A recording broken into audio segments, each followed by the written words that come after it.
अभी नहीं, 11 के बाद अभी क्लास चल रहा है। Fantastic. So let's just begin the class. So we are going to discuss today about magnetotelluric method. So what do we mean by magnetotelluric?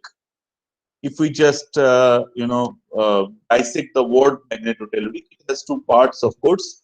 One is magneto. Magneto means it comes from magnetic, and telluric comes from Earth's currents. Okay, so we have seen how Earth's currents actually work in the resistivity method. So this is nothing but an electromagnetic method where we will study both. I mean, we will study the combined effect of the magnetic field as well as the electric field.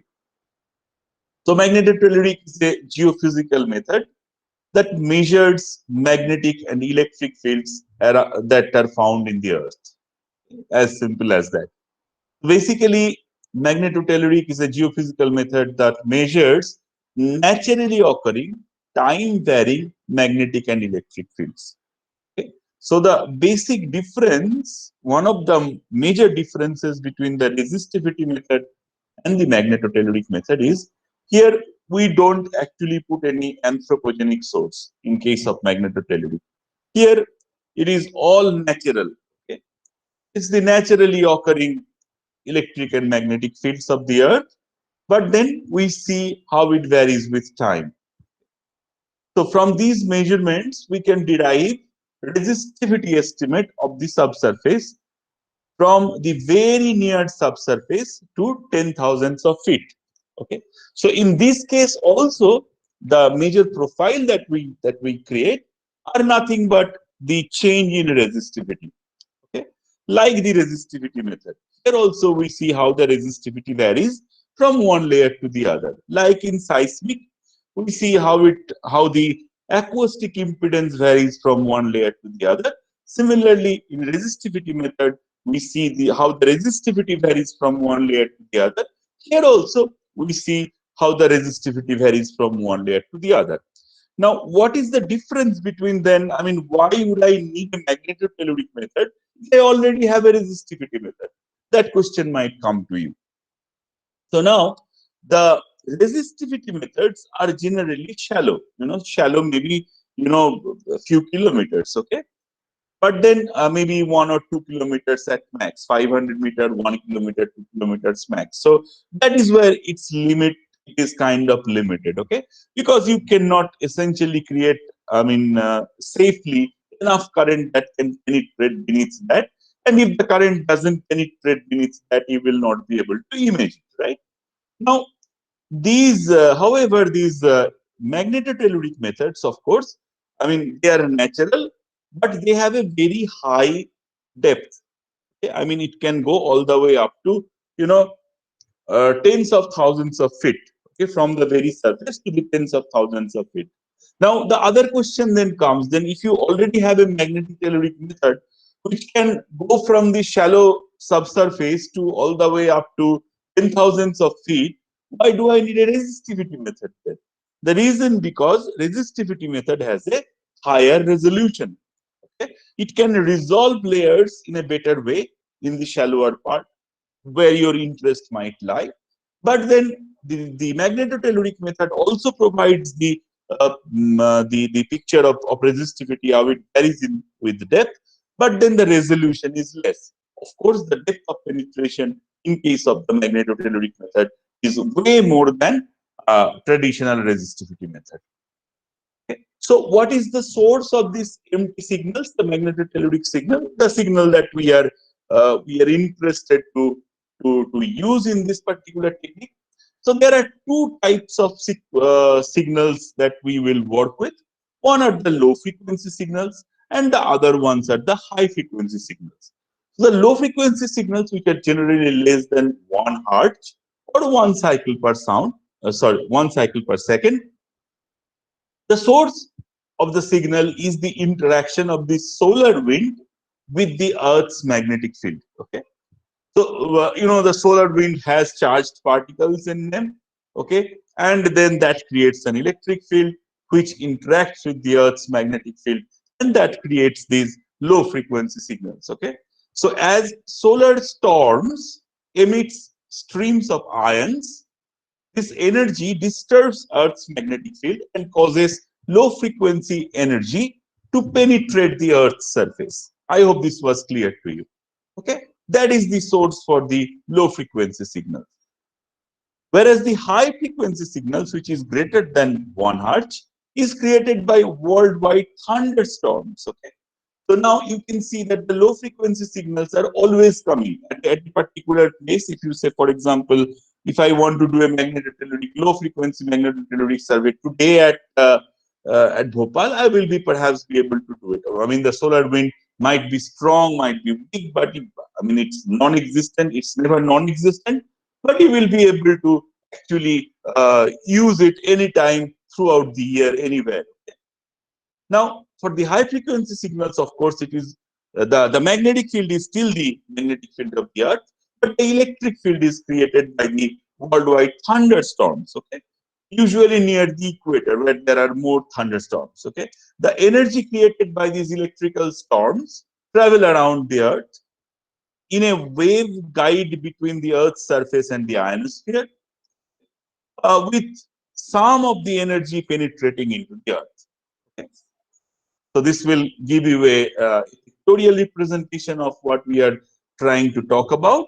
The first one, the first picture on your left, that will essentially show you, how the low frequency signals are created. And in the second picture, it's because of the thunderstorms, which is kind of restricted between the Earth and the ionosphere. That is where these high frequency signals are being generated, and that can be used as well.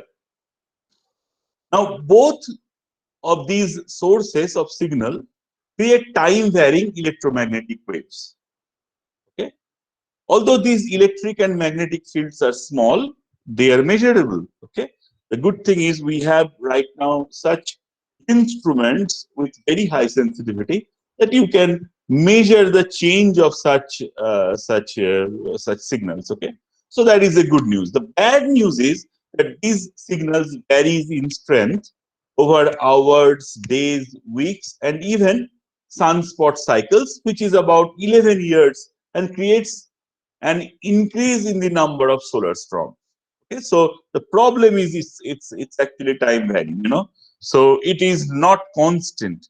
It does change in different scales, in the scale of hours, in the scale of days, weeks, and even in the scale of sunspot cycles. So geophysicists measuring magnetotelluric have to measure for hours at each station in order to get enough signal to ensure high quality data. Then you will do a statistics. Okay, so if you have a large amount of data from a particular magnetotelluric station, then you can kind of get rid of these get rid of the effects that is coming due to the coming due to its natural variation with time. And then you can use it for your purpose of measuring the imaging the subsurface. Okay, this is especially true when measuring them at lowest frequencies, about 0.001 hertz. Okay, if the frequency is lower, of course it becomes even more difficult because the resolution decreases, right? The resolution also decreases at low frequency. At these low frequencies, we need to record for 16 minutes to get one sample of data.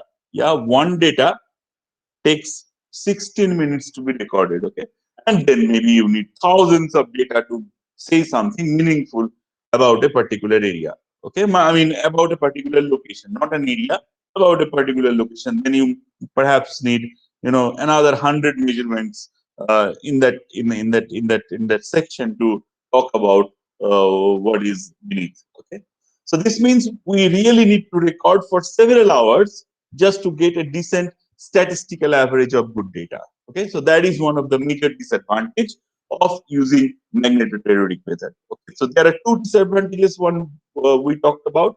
One is that it is time varying. It actually changes with over hours, days and weeks and sunspot cycle.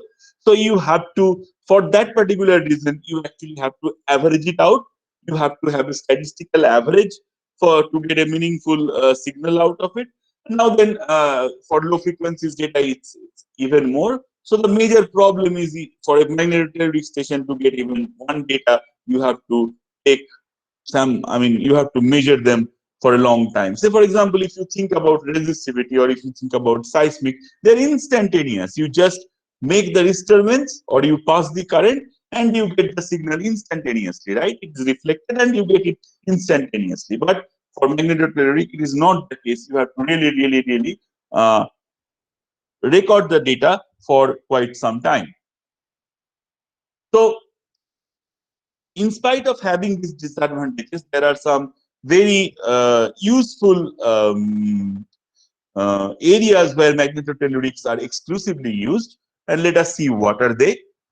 So the magnetotelluric method itself has been in existence since 1960s. Okay, practical systems came into use in the 1970s with large improvements made in 1980s. Okay. The last 2 or 3 years have seen the advent of the smaller systems taking advantages of GPS and faster computers, as well as 24-bit A to analog to digital conversion. So as soon as the computer came and the GPS technology came, there was a revolution in the magnetotelluric method, although it started in 1960s. Okay. So at first, magnetotelluric method was used mostly for reconnaissance mapping of basins and geothermal prospects. What is reconnaissance mapping? Reconnaissance mapping is nothing but the first type of mapping that you do. It's not very detailed, but then you kind of get an overall picture about the subsurface, right? So those sort of areas where magnetotelluric method is really useful. You don't want to get into detail, but you want to get a low resolution data over a large area, over a large depth. That is where magnetotelluric method is still most useful for. Okay. So in the 1980s, magnetotelluric came into use for petroleum exploration, mainly in the frontier areas. This is because magnetotelluric is very portable. A station can be placed almost anywhere with the access by horse, helicopter, snowmobile, etc.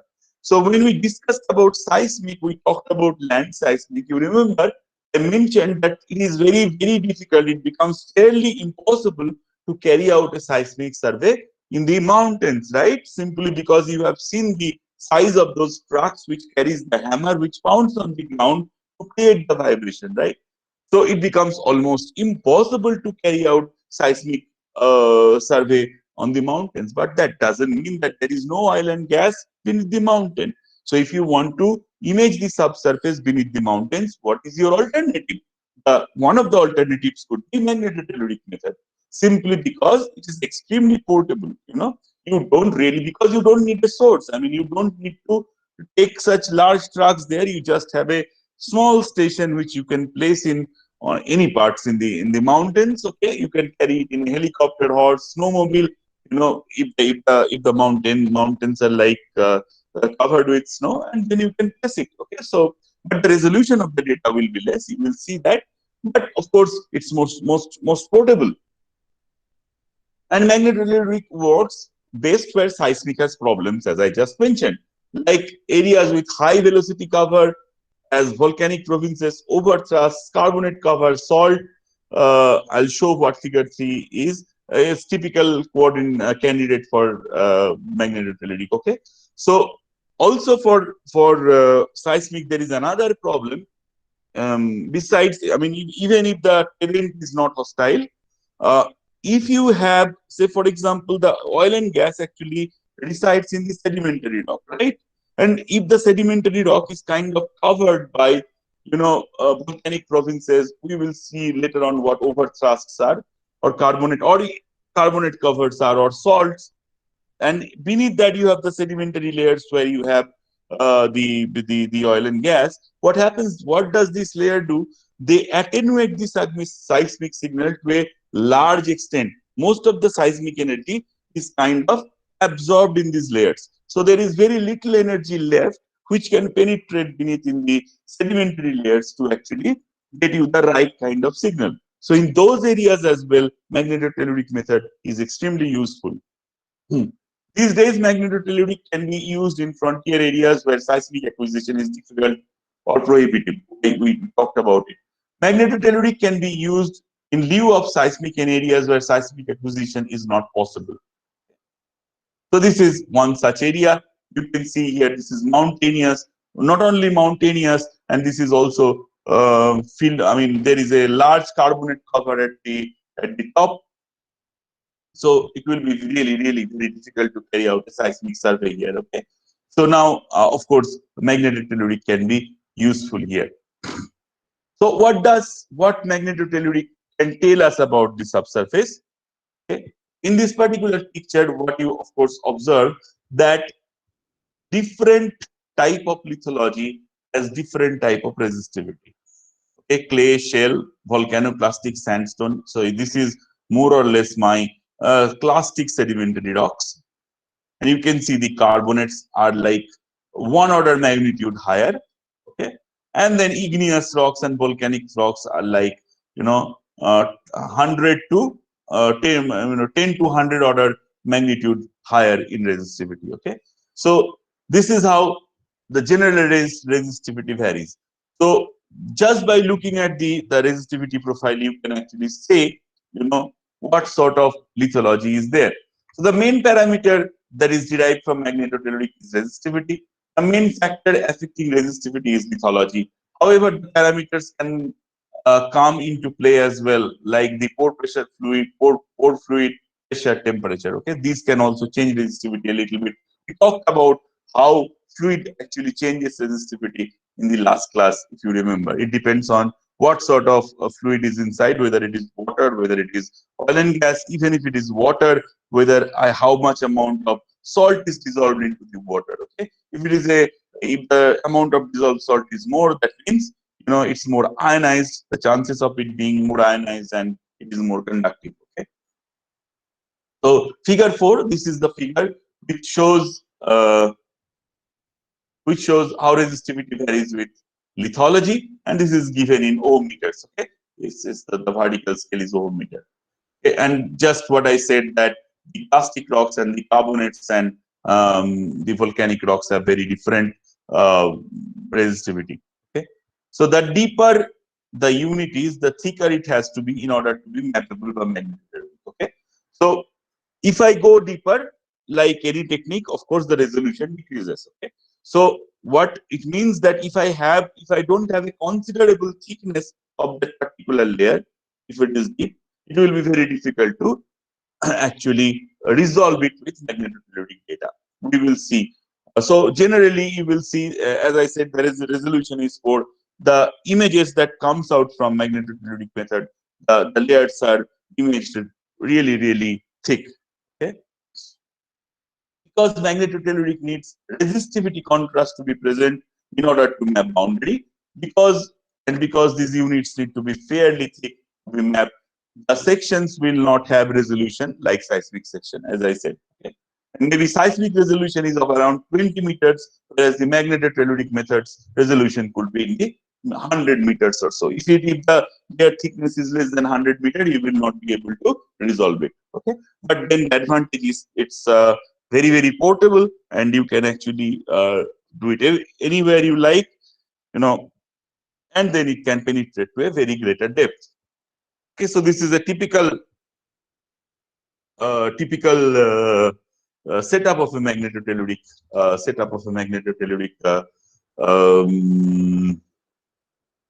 system, and let me just read it out, and I'll keep on explaining what it is. So, how magnetotelluric data are acquired?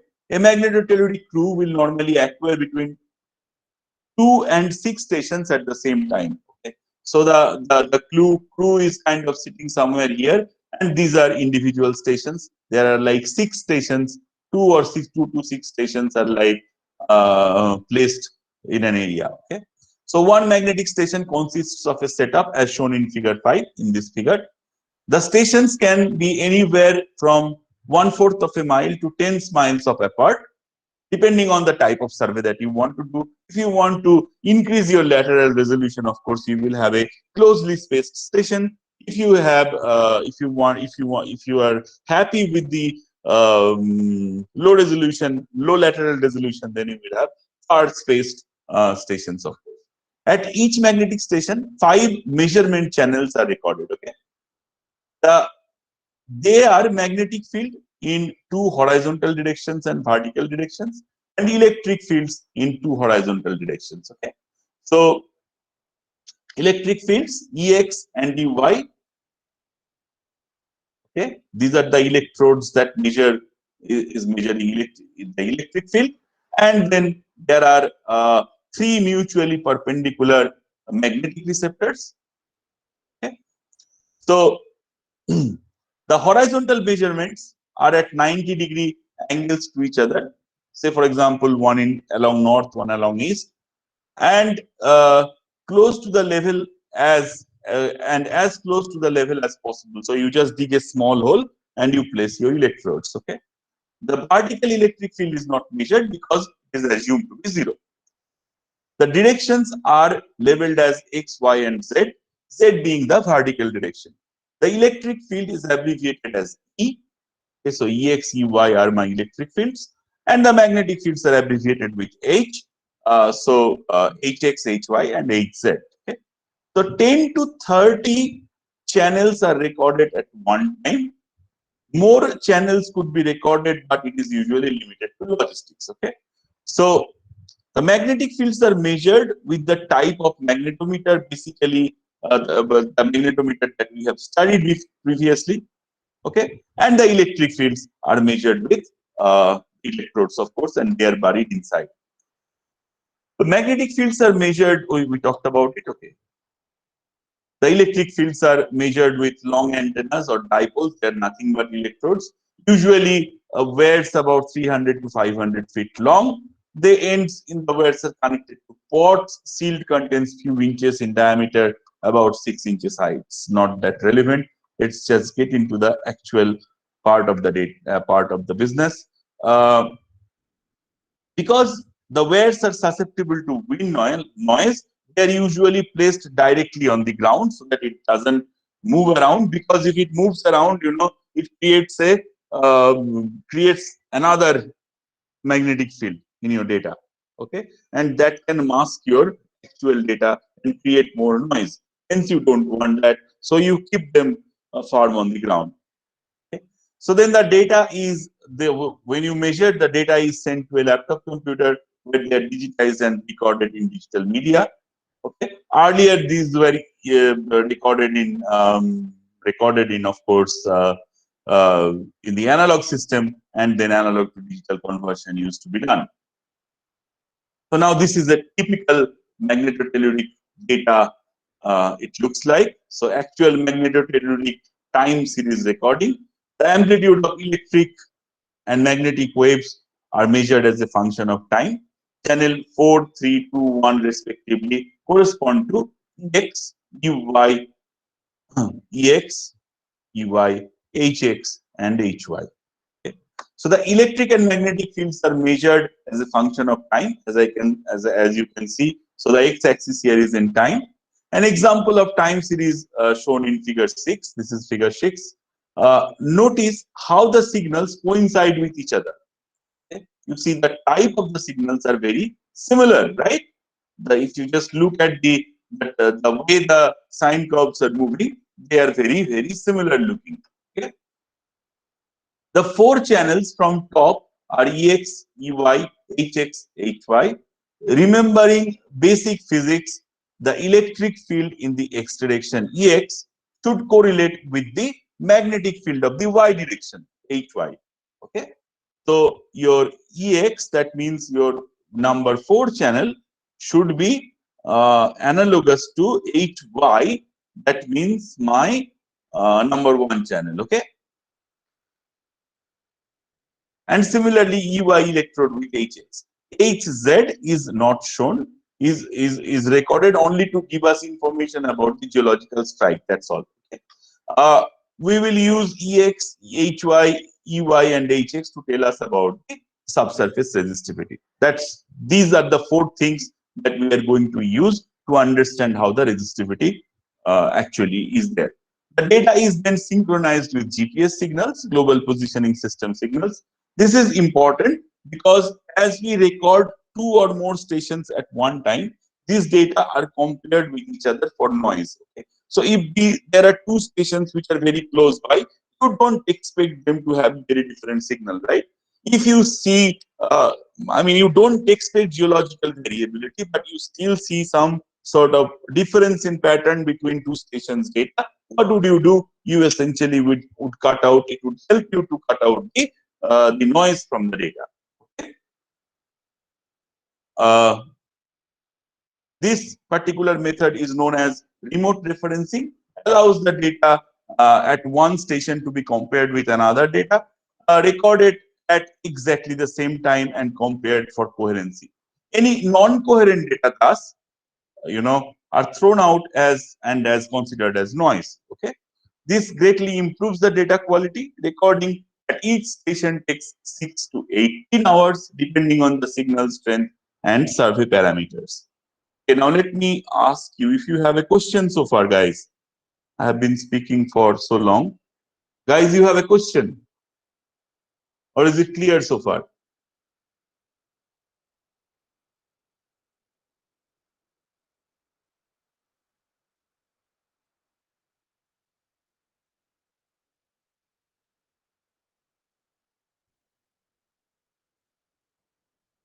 Okay, it doesn't look like you have a question, then I'll just move ahead. Right. Now, this is how the processing of, we talked about the acquisition of the magnetotelluric data. Now we are talking about the processing of the data and the interpretation of the data. After magnetotelluric data are acquired, they run through several processing steps, like seismic we talked about.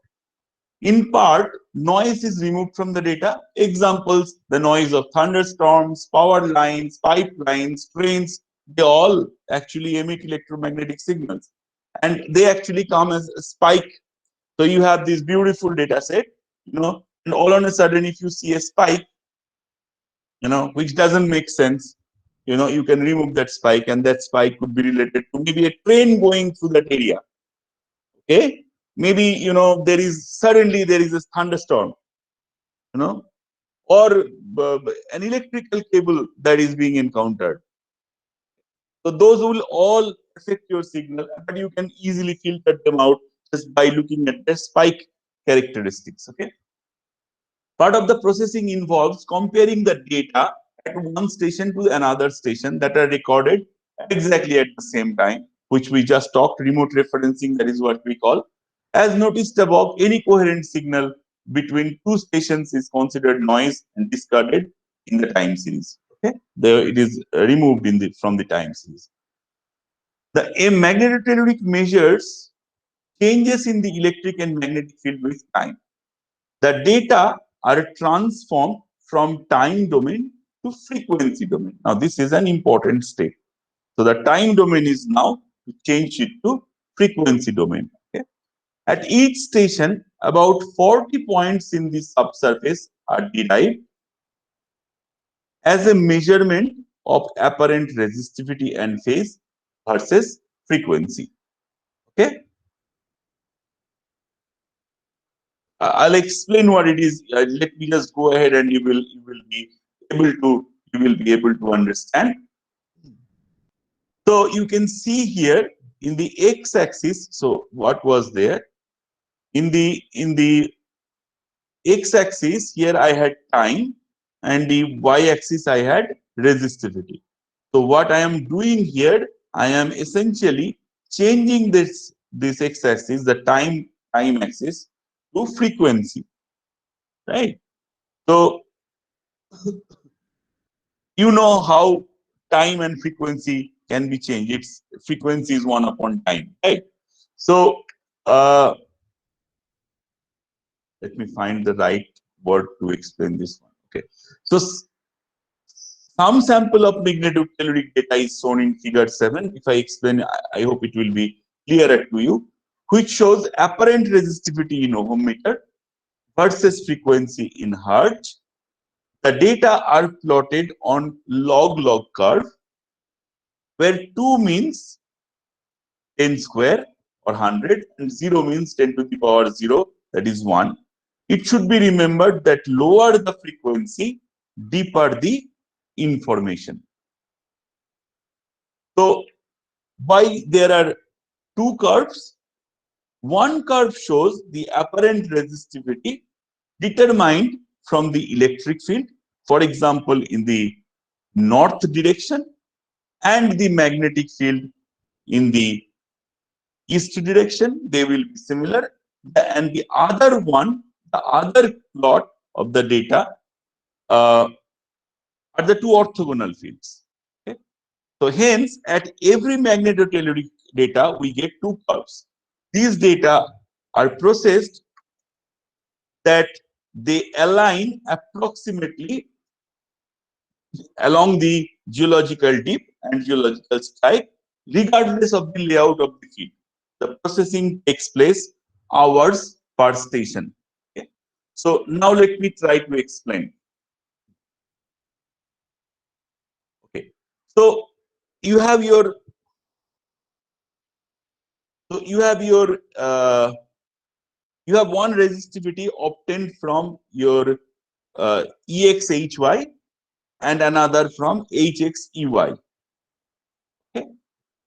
They will be treated together, and 4 and 1 will be treated together. 3 and 2 will be treated together. Okay? 3 and 2 will be treated together. Now, so you will get a composite signal analyzing these two, and you will get a composite signal analyzing 1 and 4. Okay? And then the time, the time period that it takes to actually complete one cycle in these things is converted into frequencies. Okay, is converted into frequencies. So then what I get, a frequency in the x-axis and a uh, resistivity in the y-axis. Okay, so now you see what is happening.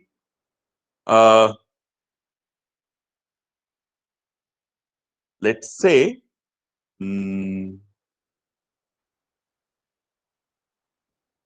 so lower the frequency, as it has been said, lower the frequency, we are getting into the magnetotelluric signals are getting getting deeper, right? Now, in the higher frequency ranges, what I am observing, now I know that I have a characteristic resistivity for each. I have a characteristic resistivity for each particular layer, right? Particular lithology. Now, one of these curves will be a variation along the. Let me just take out the. Where is my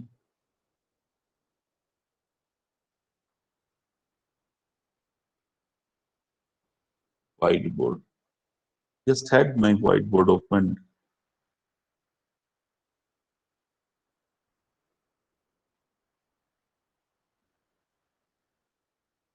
Give me one moment.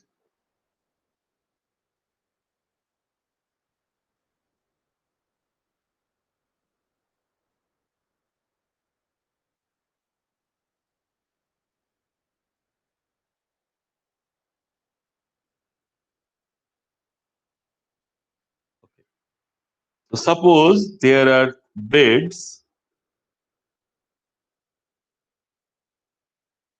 okay, which looks something like this. Yeah.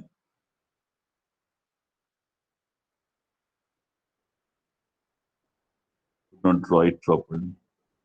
My apologies.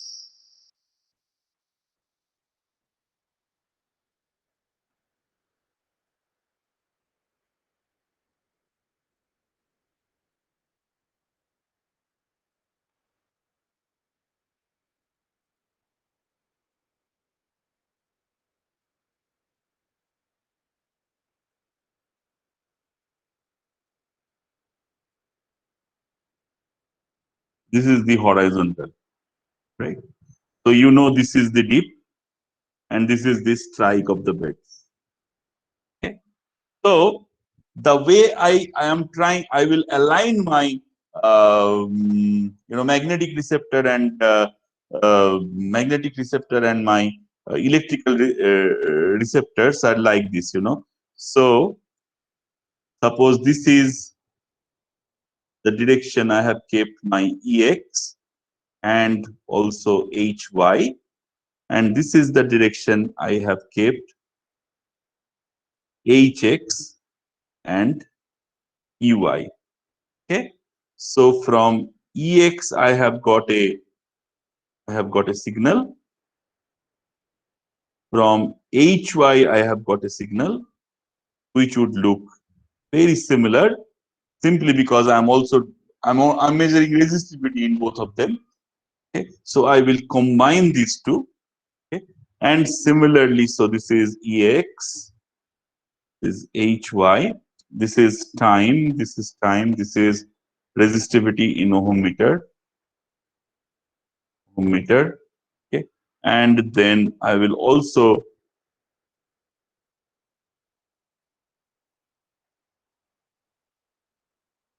get signals HX and EY. Okay, and then I will combine these two, and I will combine these two. Okay, so then I will get a picture which looks something like this. So RHOXY, so that one of them is actually showing me how from low frequency to high frequency, how my resistivity is changing with depth. So from high frequency to low frequency means I'm going from a shallower direction to a deeper direction, and how it is varying with strike. And then in the other curve, what I am seeing, how my resistivity is changing from shallow to deep as I am moving from high frequency to low frequency, and how it is changing in the deep direction. Okay, and then I know from my characteristic resistivity value what sort of lithology it is. Okay, so I can see that in both in at the shallower section both in the strike direction and in the deep direction, I have limestone. Okay, if I move little bit deeper, what I am observing, then I have like clastics, both in the strike direction and deep direction. Now if I am moving further in the depth, what I am observing, that in the strike direction perhaps I have plastic, but in the deep direction I have basement. Okay, I have a difference in rock type. Okay. Now several of such curves are actually generated at each of these seismic stations, at each of these magnetotelluric stations. Okay, and then such data is kind of clubbed together is to prepare a picture of the subsurface. Okay, several such data at different stations are actually clubbed together to create such data. Okay, so you can see here that maybe I have, in all these points I have my stations. Okay, and then I have got those two curves both in my strike direction and deep direction. Okay, and then if I combine them together, I will be able to generate a picture which looks like this, where I show the variation of resistivity with respect to depth. Okay.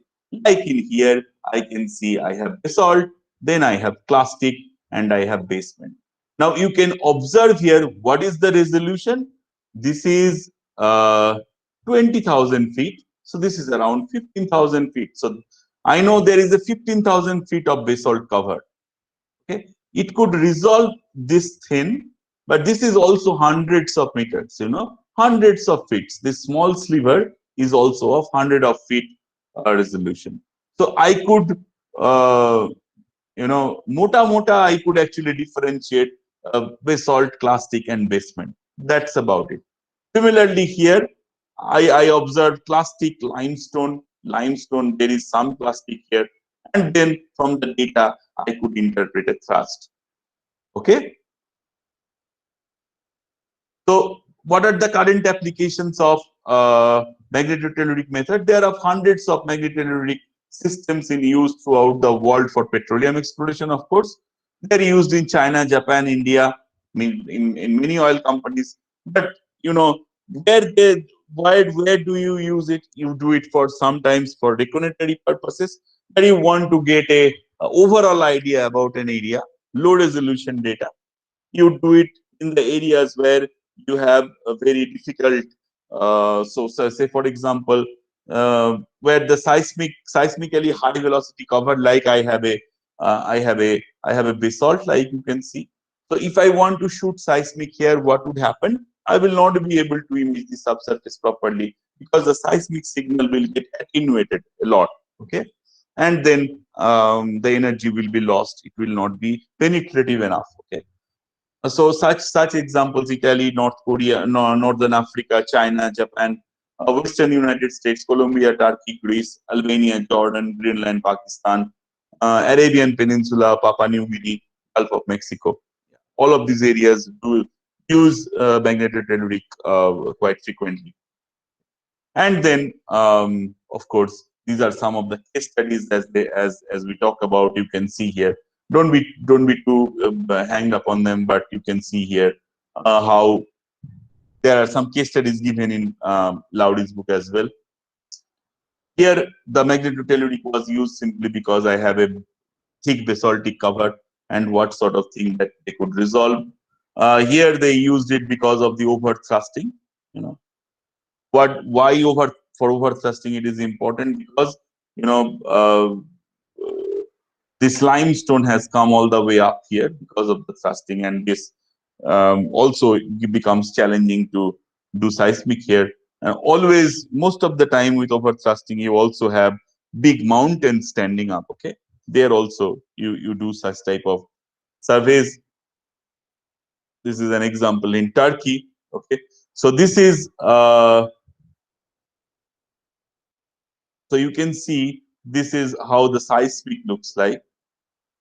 Okay, this is seismic and the corresponding magnetotelluric. Seismic doesn't show anything.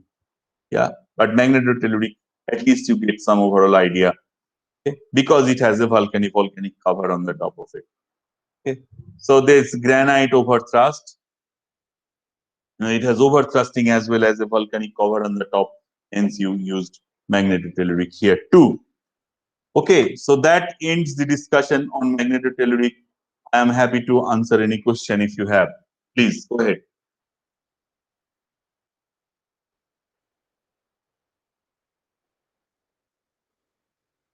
Anyone? Or was it all clear?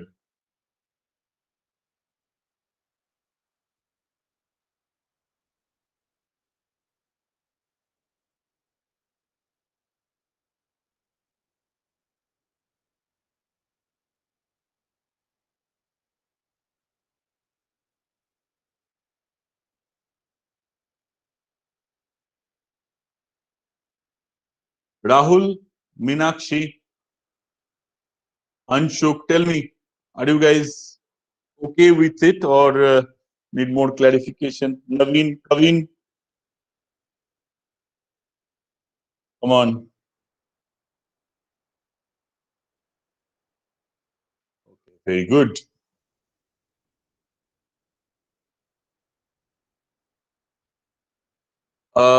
Okay, then, if you don't have any further question, I will stop the class here. And I will then, yeah, upload. I'll start on geothermics in the pre-recorded lecture tomorrow. Yeah, and continue the pre-record, continue discussing geothermics next Wednesday, and that will be hopefully your last class. And on Wednesday we will also keep a bit of time for any question that you might have on your syllabus. Okay, I'm happy to answer them too. Okay, then, thank you very much.